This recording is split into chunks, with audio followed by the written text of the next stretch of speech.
Good evening. I'm Eugene Chen on Straight Talk, and our guest is Hong Kong's new police commissioner, Mr. Joe Chow, appointed just this April. Commissioner Chow brings with him 3 decades of experience in criminal investigation, intelligence, and strategic operations. He has held senior roles across crime, operations, and personnel divisions, and previously served at Interpol in France. Commissioner Chow holds degrees from the Chinese University of Hong Kong and the Hong Kong U, and has also trained at various mainland and overseas training institutes, including Harvard and the UK College of Policing. Tonight, he will share with us how the force is outsmarting crime with technology and innovation. Welcome, Joe. Hi, thank you, Eugene. Very happy to have you here, and I want to extend our warmest congratulations on your new appointment as a new CP. And how do you feel so far as a CP? Of course, I feel it's a great honor and a privilege to be appointed as the Commissioner of Police. And it's also, I would like to once again extend my thanks to the Chief Executive for his nomination and also the CPG for the appointment. Yeah, I feel very privileged and that I can serve as the commissioner to lead the force to continue the legacy. Right, Joe. I mean, the last few years you're already in the senior leadership team, and now being really at the helm of the force. What will be your top priority that you think should be doing right at this moment? I have 3 areas of focus mainly, and first of all is the national security. To safeguard national security and also to enhance the awareness, the public awareness of national security. And secondly is to promote a smart policing, i.e. to review our workflow and also to leverage on technology to help our force to hopefully that we can give a better services to the public. Mm-hmm. And thirdly is to strengthen the team culture, i.e. to promote, to advocate one team policy. Right, we'll look at smart policing and team culture in a minute. I have checked your website. The vision for the Hong Kong Police Force is to make sure Hong Kong remains one of the safest and most stable cities in the world, and I'm sure we are very proud of that. And I must thank the police force and also other disciplinary forces for making that happen. National security is very important. See, Hong Kong has been through quite a challenging times.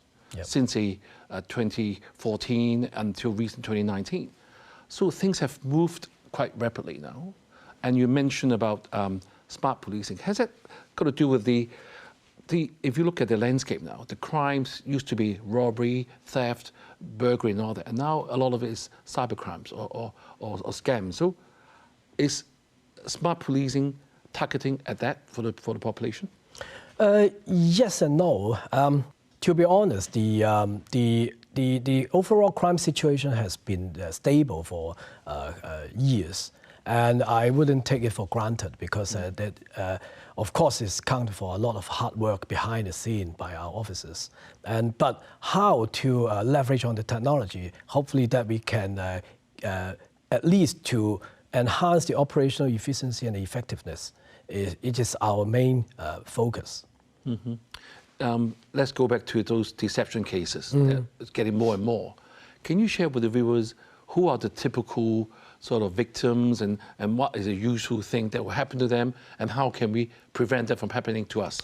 I think it's all walks of life. Right. It's not like people may think, or maybe the elderly or maybe the juvenile, but it's not the case. Actually, it's the all walks of life. Everyone could have been victimized. And it very much depends, and especially nowadays, we all use mobile phones, and also we used to browse the internet, so we may be fallen to play easily. So that's why people, the scammers, they know how to play the games. So that's why that we have to be advanced.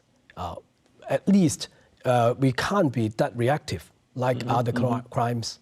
Right. So what can the citizens do if they receive a known phone call? Should they not pick it up, period? Or at least that they can pick it up, because sometimes I understand not all the phone calls are by the con artist.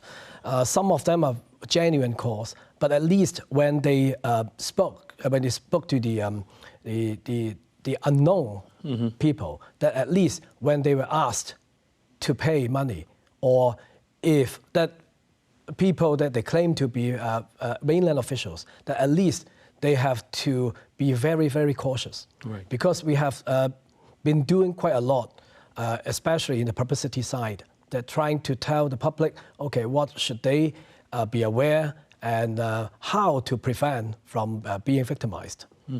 That is also, that's why we a couple of years ago that we have launched the Scammeter Plus and the Scammeter, which is the application on the mobile phone, and also there's a website that we hope that the public, they can just download the applications on the mobile phone, so that they will be noticed if the callers are having some dubious origins. Right, I think one very important comment you make just now is it can happen to anybody. In all walks of life. Yeah. So we must be very careful, especially have to transfer money to somebody. Yeah, true. Right.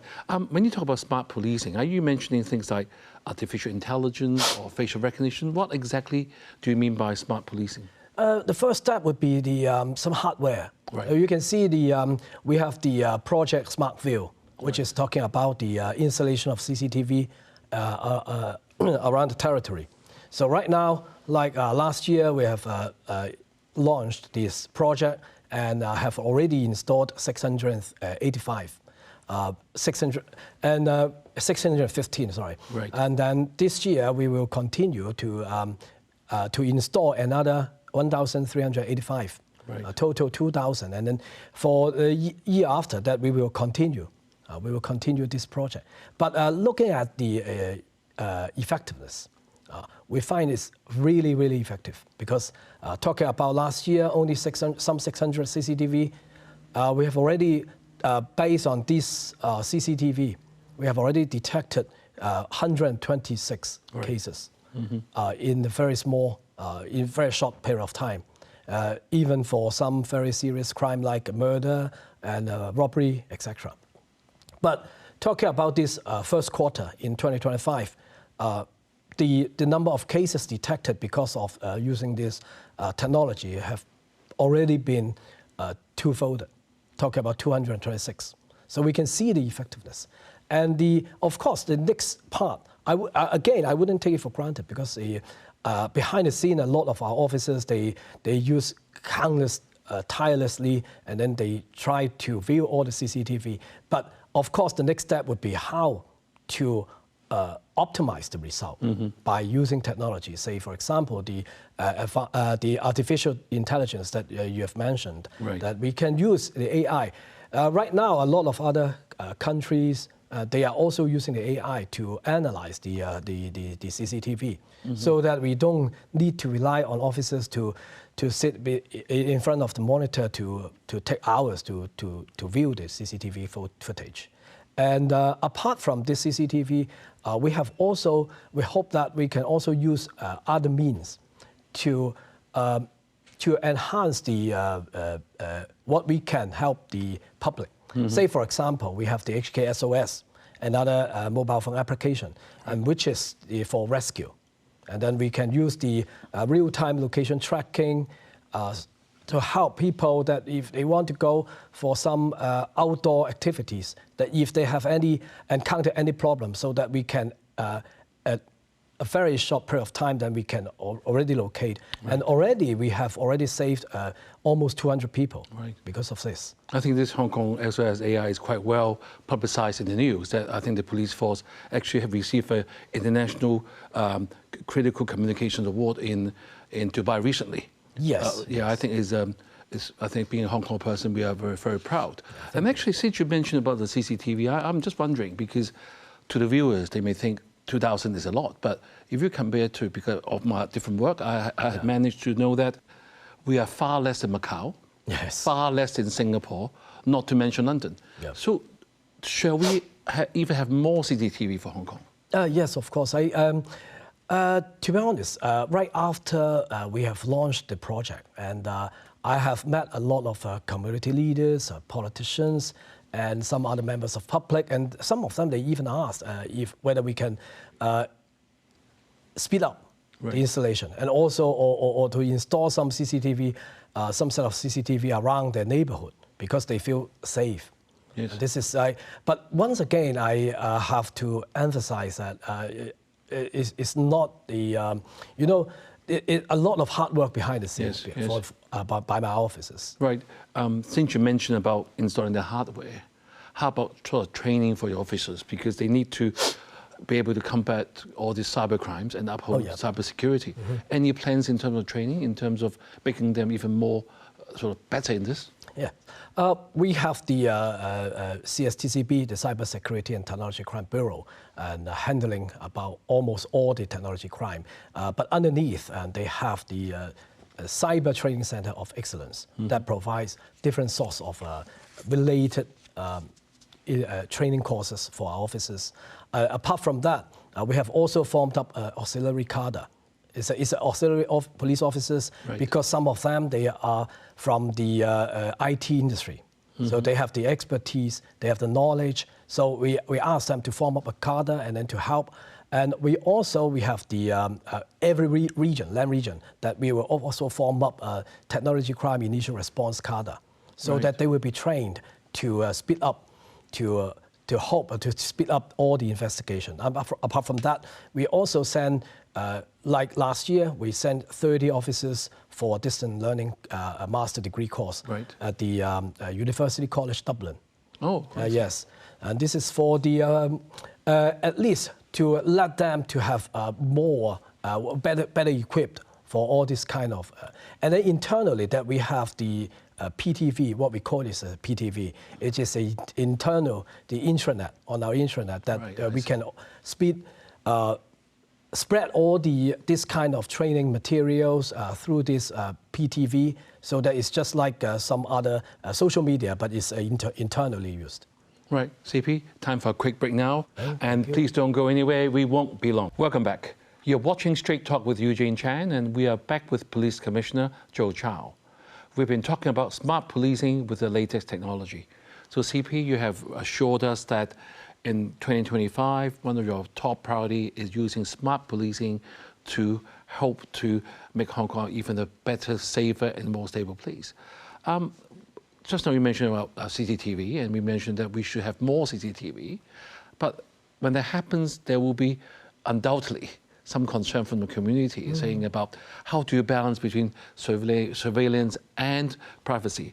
So how do you sort of balance this and assure our public that their privacy will be respected, especially something like the facial recognition?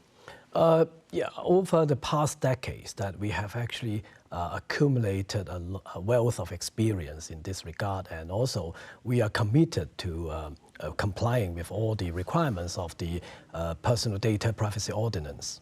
And in fact, we also have a very strict internal guidelines and also audit trail to prevent from any misuse of data.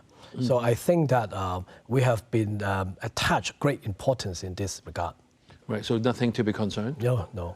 Right. Joe, another area I look at under your web page is one of your purpose is to working in partnership with the community. And I'm sure all that can be communicated through your local police stations. So what specific steps do you have in mind to sort of improve or build the mutual trust and for public safety? In terms of technology, I would say this is one of the key areas that at least we provide better services to the community, that we can gain the public trust. Just for instance, that we have used the self-service kiosk. Right, yes. Yeah, overall, we have now 24 in different police stations, MTR stations, and border crossing points, and also the airport. And even now the Kai Tak Sports Park, we have one there. And so that at least we have already used it for years, and I think the popularity has been increased. So that also indicates somehow the public trust, that at least the people, they will trust and also they save the time. So this is one of the, I think is a classic example. And that area, I'm sure the viewers would like to know is with all the recent budget constraints with the whole government. How do you plan to balance the spending on this new technology, or say on smart policing, while keeping all the essential services running smoothly? Yeah, the underlying principle would be do more with less. Right. Yeah, and hopefully that when we use the technology, that we can at least to reduce the manpower, and by means of smart policing, I'm not only talking about digital policing, but also internally we have to review the workflow and try to see if we can re-engineer the overall work process, so that we can better deploy our resources. Right. So CP, so you are now trying to work less, right? You shall do more and work less. Yeah. So be very efficient, because we all know that it has been some challenges in terms of recruiting new policemen for the front line. Is that still a concern for you?